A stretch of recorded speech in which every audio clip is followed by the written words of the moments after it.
Hello everyone, this is Rafael Lopez, product developer for ProBoat. Wanted to talk today about the battery installation for the Alpha patrol boat. There's been some questions in regards to the battery placement and the location of the battery placement. There seems to be some miscommunication going on of what's in the manual. It's split up in two sections, where in one page it shows the battery going in, kind of in between the motors. You turn the page and it shows the battery fully seated well within the boat. You have to get all the way to the second page there. I believe it's page 4, where the picture actually shows the battery down inside. So there is two options you can go with, and you see here I've got my nickel metal pack. The largest capacity, I believe, I'm going off memory, is a 3200 or around 3000 milliamp, just because as they get larger in milliamps, they get a little bit taller.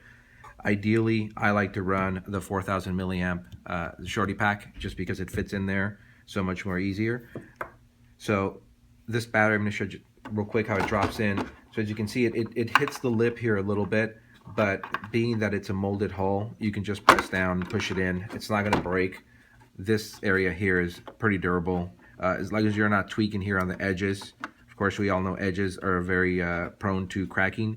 A little deflection here in the center isn't going to be a big deal. So the battery would sit about there. It is technically in between the motors, just not physically in between the motors. It's centered in the boat. That's going to give you the best balance and the best steering. It's not going to create bias towards one side or the other. So getting the battery out, again, you're just going to take one finger and just kind of press down a little bit.